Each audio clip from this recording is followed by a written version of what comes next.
কারণ বন্ধুরা, তো আজকে তোমাদের জন্য একটা ক্লাস নিয়ে চলে আসলাম। আজকের ক্লাসেও আমাদের সেম জিনিস, মানে আর্মির জন্য থাকছে, আমাদের এসএসসি জিডির জন্য বলো, সমস্ত এক্সামের জন্য আমাদের কাজে দেবে। ঠিক আছে, আর্মি বলো, এসএসসি জিডি বলো, রেলওয়ে বলো, ডাব্লিউ বলো, পিএসসি বলো, কেপি বলো, সমস্ত এক্সামেকেই কাজে দেবে। ঠিক আছে, চলো দেখো, প্রথমের কোশ্চেন আমাদের কি বলেছে, কোন সম্রাটকে ভারতের নেপোলিয়ন বলা হতো বা বলা হয়। ঠিক আছে, তো এই সেম জিনিস কাকে বলো, সমুদ্রগুপ্ত। তাহলে আমাদের এটা কি আনসার হচ্ছে, এটার অ্যান্সার হচ্ছে আমাদের অপশন বি। চলো, নীল বিদ্রোহ। ঠিক আছে, নীল বিদ্রোহ কত সালে হয়েছিল, তাহলে কত সালে হয়েছিল এটা বলতে পারবে তোমরা? এটার অ্যান্সার কত হবে বলো, এটার অ্যান্সার কত হবে বলো, এটা তোমরা আমাকে কমেন্টে জানাবে। ঠিক আছে, এটা তোমরা আমাকে কমেন্টে জানাবে।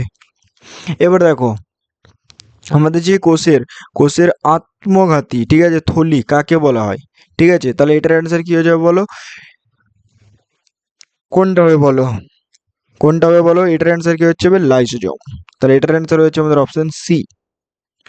চলো, এবারে দেখো, ভারতীয় সংবিধানের কোন অনুচ্ছেদে অস্পৃশ্যতা, ঠিক আছে, দূরীকরণের কথা বলা হয়েছে? অস্পৃশ্যতা মানে আমাদের হচ্ছে ছুঁয়াছুত। ঠিক আছে, এটা হচ্ছে আর্টিকেল 17 অনুযায়ী। ঠিক আছে, যেটাতে আমাদের সম প্লাস বিধান, সেই ক্লাসটা আমি এটা করেছিলাম দেবে। সম প্লাস বিধান যেটাতে আমি পড়েছিলাম তোমাদেরকে, सम प्लस विधान का मतलब क्या होता है? मतलब कि पूरी देश की, ये जो देश होता है ना, देश का शासन को एक ऐसा समूह या फिर ऐसा कानून जो सभी के लिए समान होता है। सभी के लिए क्या होता है? समान होता है, सभी के लिए समान होता है, होता। ঠিক আছে, তাহলে এটার অ্যান্সার কত যাচ্ছে বলো, এটার অ্যান্সার হয়েছে আমাদের অপশন ডি। ঠিক আছে, এটার অ্যান্সার হয়েছে আমাদের অপশন ডি। চলো, এবার একটা হীরক উজ্জ্বল। ঠিক আছে, হীরক উজ্জ্বল কোথায়, হীরক উজ্জ্বল দেখায় কেন? হীরক উজ্জ্বল মানে হীরা উজ্জ্বল দেখায় কেন? তাহলে কেন দেখায় বলো, এটার অ্যান্সার কি হয়ে যাবো, আলোর অভ্যন্তরী, ঠিক আছে, আমাদের যেটা আছে না, আলোর অভ্যন্তরীণ পূর্ণ প্রতিফলন। তাহলে এটার অ্যান্সার হয়েছে আমাদের অপশন সি। চলো, ভারতের ভারতের সর্বোচ্চ জলপ্রপাত পুঞ্চিকল কোন রাজ্যে অবস্থিত?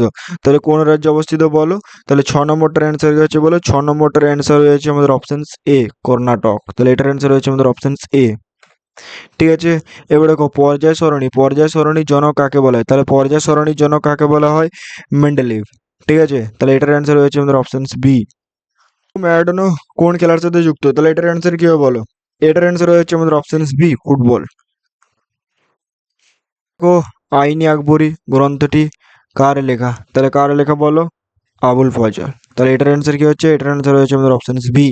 ঠিক আছে, চলো, এরপরে দেখো, লোকসভার প্রথম স্পিকার কে ছিলেন? জ্ঞানেশ বাসুদেব মবলঙ্কর। ঠিক আছে, তাহলে লোকসভার প্রথম স্পিকার কে ছিলেন? জ্ঞানেশ বাসুদেব মবলঙ্কর বা গণেশ, যাই বলো, একটাই যে লোক, এ। চলো, এবার দেখো, তড়িৎ প্রবাহ মাত্রা মাপার যন্ত্রের নাম কি? তাহলে 12 নম্বর অ্যান্সারটা কি হচ্ছে বলো, অ্যামোমিটার। ঠিক আছে, তাহলে অ্যামিমিটার, এটার অ্যান্সার রয়েছে আমাদের অপশন বি। চলো, এবার দেখো, সিন্ধু সভ্যতার বিখ্যাত বন্দর লোথাল কোন রাজ্যে অবস্থিত? তাহলে এটা কোন রাজ্যে হবে বলো, এটার অ্যান্সার হচ্ছে আমাদের অপশন সি, গুজরাট। এরপরে দেখো, উড়িষ্যার বিখ্যাত কোণার্ক। ঠিক আছে, সূর্য মন্দির কে নির্মাণ করেছিলেন? হিন্দি আলাদা, বাংলা আলাদা, সব উচ্চারণ কিন্তু আলাদা হয়ে থাকে। ঠিক আছে, দুটো বলে দিলাম। তো এটার অ্যান্সার কি হয়ে যাবে বলো, 15 নম্বরটার অ্যান্সার কি হয়ে যাবে, 15 নম্বর অ্যান্সার কিন্তু হয়ে যাচ্ছে আমাদের অপশন এ, প্রথম নরসিংহ দেব। চলো, এবার দেখো, পৃথিবীর যমজ গ্রহ কাকে বলা হয়? তাহলে এটা কাকে বলা হয় বলতে পারবে না? এটা 100% তোমরা বলতে পারবে যে শুক্রকে দাদা। তাহলে এটার অ্যান্সার হচ্ছে আমাদের অপশন সি। ঠিক আছে, চলো, এরপরে দেখো, মানব দেহের স্বাভাবিক তাপমাত্রা ফ্যারেনহাইট স্কেলে কত? ঠিক আছে, মানব দেহের স্বাভাবিক তাপমাত্রা ফ্যারেনহাইট স্কেল কত? তাহলে 17 নম্বর অ্যান্সারটা কি হচ্ছে বলো, 17 নম্বর অ্যান্সারটা হয়ে যাচ্ছে আমাদের অপশন বি, অপশন বি। কোন অ্যাসিডকে রসায়নের রাজা বলা হয়? ঠিক আছে, কিং অফ কেমিক্যালস। তাহলে এটার অ্যান্সার, কোন অ্যাসিডকে রসায়নের রাজা বলা হয়? তাহলে কিং অফ কেমিক্যাল মানে 19 নম্বরটার অ্যান্সার কি হচ্ছে বলো, 19 নম্বর অ্যান্সারটা হয়ে যাচ্ছে আমাদের অপশন সি। ঠিক আছে, চলো, এরপরে কত সালে ভারতীয় রিজার্ভ ব্যাংক জাতীয়করণ করা হয়? এটা তো তোমরা জানো যে 1935। ঠিক আছে, 19 এর তারিখা। 1935।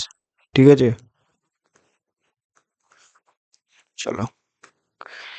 দেখো আমাদের একটা ম্যাথের ব্যাচ আছে, মানে কিরণ স্যারের, প্রাইস মাত্র 399 টাকা। তো তোমরা যারা ম্যাথ পড়তে চাও তারা এই ব্যাচটা নিয়ে নেবে, ম্যাথের ফাউন্ডেশন ব্যাচ। ঠিক আছে, অ্যাপটা ডাউনলোড করবে, দা ফার্স্টেস একাডেমি অ্যাপটা তোমরা ডাউনলোড করে নেবে। দিয়ে ডাউনলোড করার পর ব্যাচটা তোমরা অ্যাপটা লগ ইন করে দেবে, দিয়ে live class, recorded class, chapter wise test, POIQ 1 এর ভ্যালিডিটি 10টা মক টেস্ট তোমরা নিয়ে নেবে। ঠিক আছে, তো আজকের জন্য এতটুকুই। জয় হিন্দ, জয় ভারত।